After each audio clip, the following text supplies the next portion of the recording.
How durable would these values be? Chapter 4.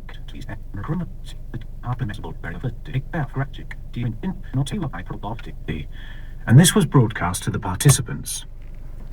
I remember his frequent emphasis on understanding. If we have knowledge, we have understanding, and from that we can proceed to action. Of course, I agree with this. But understanding is not itself enough. We also need frameworks of possibility in order to make progress. I admit that it is not easy to keep an ultimate concern with the truth and yet to open up creativity and possibility as well, but it is necessary. Thinking. Because of the concern with the truth, universities have had to concentrate on critical thinking. Once again, this is excellent, but not enough. Creative thinking, design thinking, and perceptual thinking should also be included. Truth may prevent stupid and nasty things from happening, but truth in itself does not make things happen. For that, we need design thinking. I would suggest that every university course has a foundation year with two main subjects. The first of these would be thinking. This would include my thinking, practical creativity, and any other approach that is operational rather than descriptive.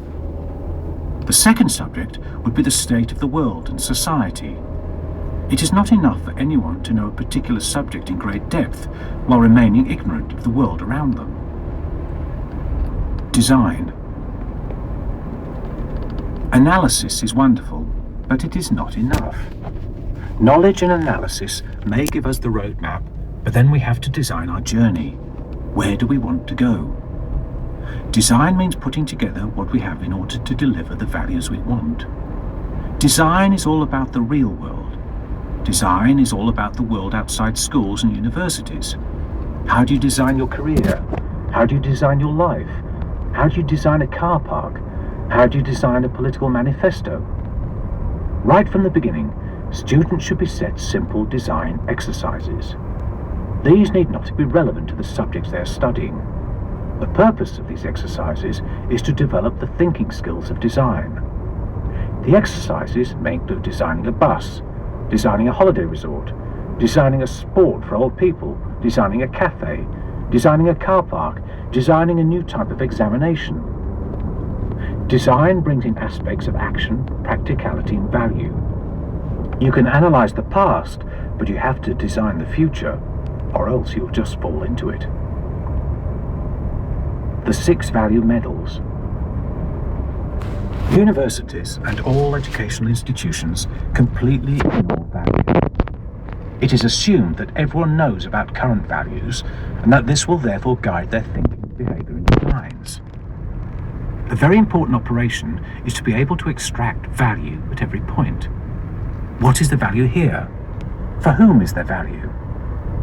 The value may indeed be hidden in a lot of negatives, but you need to identify that value. In the end, creativity has to show value. Being different for the sake of being different is not creativity. Values may seem intangible, but they do need more direct attention. In my book, The 6 Value Medals, I look at 6 different types of value. Gold medal. Human values, the things that matter directly to people, both positive and negative. Praise, achievement, humiliation, and so on. Silver medal. Organizational values, whether the organization is a corporation or a family unit. This involves the purpose and mission of that organization. How do the values help or impede that purpose? Steel medal. These are the quality values. Whatever something is supposed to be doing, how well is it being done? Steel has certain quality requirements. Glass medal. Glass is a simple substance, but with creativity, much can be done with it. So the glass medal is concerned with innovation and creativity. What is new? Wood medal. Ecology values. This is ecology in its broadest sense and not just nature. It includes the impact of any action on the world around. Brass medal. Brass looks like gold, but is not. This medal is concerned with perceptual values. How will something be perceived? Something worthwhile might be perceived badly. Something less worthwhile might be perceived more favourably. We may wish it otherwise, but we need to pay attention to perceptual values. The book includes methods of carrying out and displaying the results of a value scan, so that people can compare their own subjective scans and focus on the points of disagreement. Universities should look at teaching values. It is also important to identify under what circumstances the values would be present. How durable would these values be?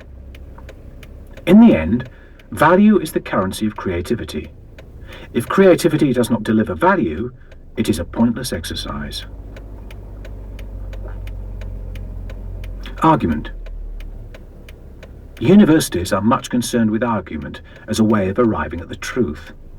This goes back to medieval days, when verbal disputes were used especially in matters of theology.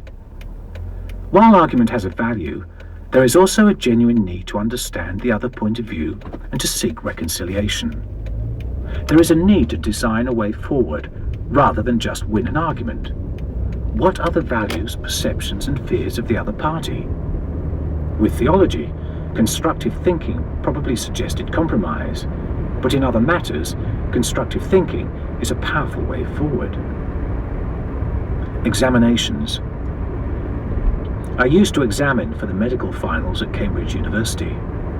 About 10% of the candidates were so poor, you wondered how they'd ever got so far, and whether they could ever become doctors. 85% were competent and grey. They had the right answers, but nothing more.